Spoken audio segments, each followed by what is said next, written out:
এই দেখুন কি সুন্দর পা গুনে গুনে রেলিং এর কাছে চলে এলেন। সত্যি বড় জেঠি, তুমি তো একা একাই সব কাজ করতে পারছো। মৌলি, তোমার প্রশংসা না করে পারলাম না গো। তোমার মনের এত জোর, তুমি এভাবে পা গুনে গুনে সারা বাড়ি মুখস্থ করে ফেলেছো।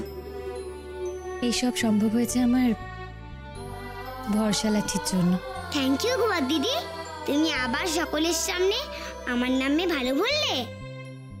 ভরসা লাঠি মানে? আমি বদ্দির ভরসা লাঠি। বদ্দিদি এখন তোমার ভরসা লাঠি হয়ে গেছে, তোমাকে হাঁটানো শেখাচ্ছে। তুমি সারা বাড়ি পা মেপে মেপে হাঁটো, পড়ে গেলে হাত মুখ ভেঙে গেলে কি হবে? চারিদিকে তো শুধু অন্ধকার, ভয় করে না? অন্ধকারেই তো সত্যিকারের বন্ধুকে দেখা যায়।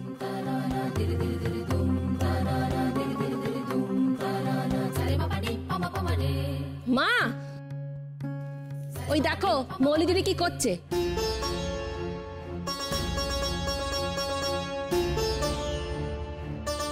মৌলি,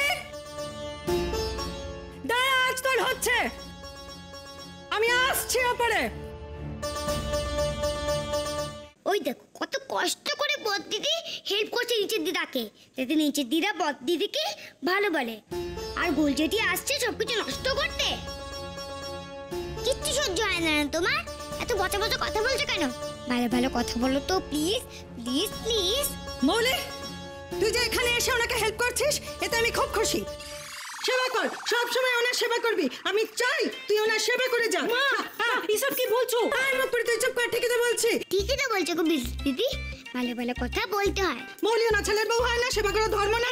সেবা করবি, একদম পা টিপবি, ভালো করে মাথা চুল বেঁধে দিবি, যত্ন করবি। কর, সেবা কর, ভালো করে সেবা কর। খুব যে বড় বড় কথা বলছেন, এই বিয়েটা তো কেউ মানেই না। যত সব আদিক থেকে হচ্ছে না, একেবারে গলা ধাক্কা দিয়ে বাড়ি থেকে বের করে দেবো, বুঝেছেন? একদম বেশি বেশি কথা বলবেন না, আমাদেরকে খুশি করার জন্যই তো এত সব কায়দা। উপর দিদা তুমি আবার বচা বচা কথা শুরু করলে। স্ট্যাচু হয়ে যাও তো তুমি, প্লিজ প্লিজ প্লিজ।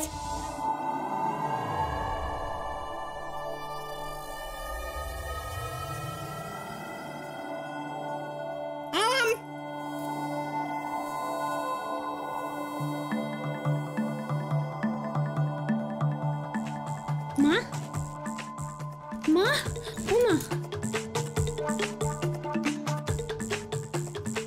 কি হয়েছে? মা কি হয়েছে আপনার? মা এরকম কেন করছেন? মা কি হয়েছে বলো তো, এরকম করছে কেন? মা কি রে, তুই আবার দুষ্টুমি শুরু করেছিস? এক্ষুনি সব ম্যাজিক তুলে না, আমি বলে দিচ্ছি। বলছো তো, আমি ম্যাজিক তুলে নিচ্ছি, এবার দেখো কি হয়। তোমরা সকলে আগের মতন হয়ে যাও তো প্লিজ প্লিজ প্লিজ। ও মা, কেমন যেন হয়েছে। এই যে আপনি না, আপনি এখানে দাঁড়িয়ে নিশ্চয়ই কিছু একটা করেছেন। এই হচ্ছে সব নষ্টের গোড়া।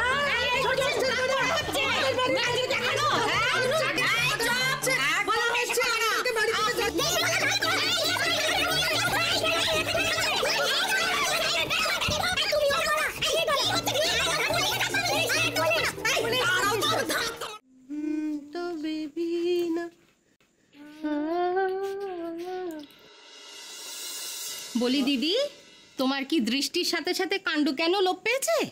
তুমি নাচছো। ছোট, তুই এখানে আছিস? হ্যাঁ দিদি, অনেকক্ষণ ধরে আছি, তোমার নাচ দেখছি। আমার তো কিছুক্ষণ আগে কথা বন্ধ হয়ে গেল, স্ট্যাচু হয়ে গেলাম। ভাবলাম বুঝি এই বাড়ির ভূতটা আবার নাচন শুরু করেছে। এখন তো দেখছি সে তোমার ওপর চেপে তোমাকেই নাচাচ্ছে। হ্যাঁ হ্যাঁ, যাও তো এবার। আমি ভূত কেন গো? আমি নাচাই নিচের তলা দিদাকে।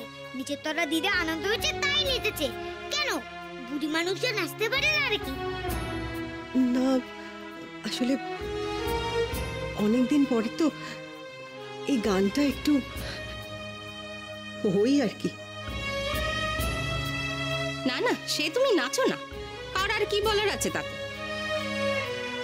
আমি শুধু ভাবছিলাম যে নাচতে নাচতে যদি ভিড়মিটা খাও, কে ধরে তুলবে? চোখে তো আর দেখো না।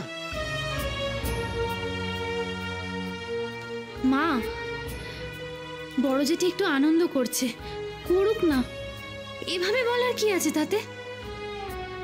ঠিক কথা। এই উপরতলা দিদাটা না খুব জঘন্যতে। যখন আমি নিচেতলা দিদার মুখে মাছ ঢুকেছিলাম তখন উপরতলা দিদাই ঝগড়াটা শুরু করেছিল। ও হাতে তুমি উপরতলা দিদাকে খুব বকে দাও তো। মা আপনি কেন সংকোচ করছেন বলুন তো?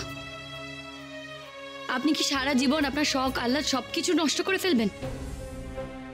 এমনিতে তো সমাজের নিয়মে আপনি সাদা শাড়ি পরে থাকেন, মাছ খেতে পারেন না, রঙিন শাড়ি পরতে পারেন না। কাছের মানুষ চলে গেলে কি সব নিয়ম শুধু মেয়েদের জন্য? কেন বলুন তো? সব নিয়ম কেন মেয়েদের মানতে হয়? আপনার ইচ্ছে হয়েছে, আপনি আনন্দ করেছেন, 1000 বার আনন্দ করবেন, নিজের মতো করে থাকবেন। ঠিক আছে ঠিক আছে, বলতে দিদি কেমন বকে দিলে তুমি উপরের তলা দিদা। মা ঠিকই তো বলেছে মৌলি, আমরা মেয়েরাই যদি মেয়েদের পাশে না দাঁড়াই তাহলে কে দাঁড়াবে বলুন তো? ও বাবা, এই মৌলি দেবী দেখছি খুব শেয়ানা। কায়দা করে বড়দিকে হাত করার সমস্ত ব্যবস্থা করে ফেলেছে, বউ হয়ে এলো বলে। ওরে বাবারে, কি করি এখন?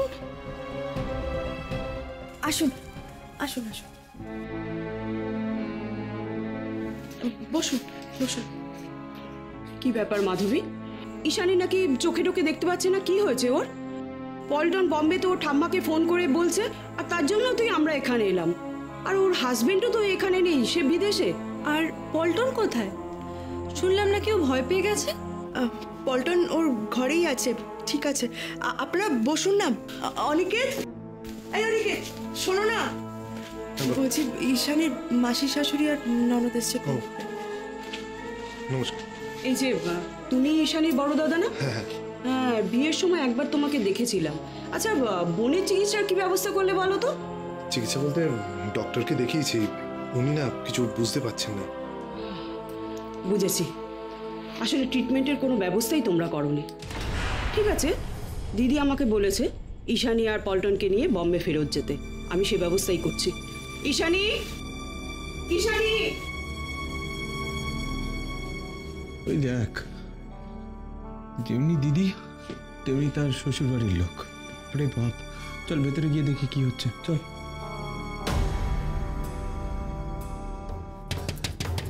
কে দরজাটা আটকেছে বলো দেখি, শিগগিরই খোলো খোলো।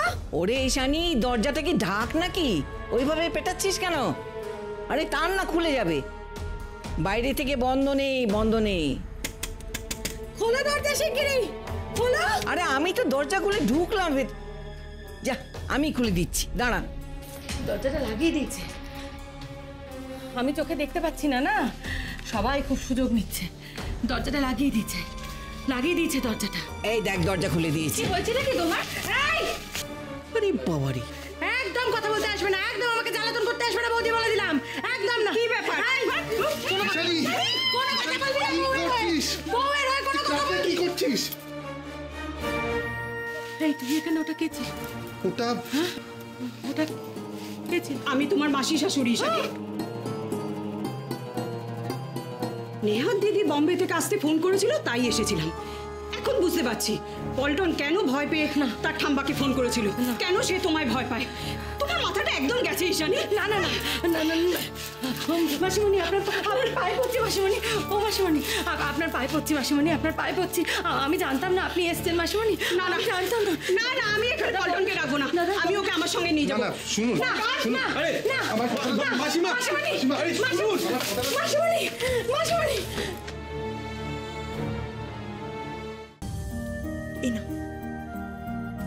I am sorry. তোমার ওঝা পিসি মন থেকে ক্ষমা চাইছে বুদ্ধু। ম্যাজিক করে আমার চোখ দুটো ভালো করে দেবে বুদ্ধু। সুজি বেশি চোখ তোমরা আবার ভালো হয়ে যাও তো, প্লিজ প্লিজ প্লিজ। মৌলিক,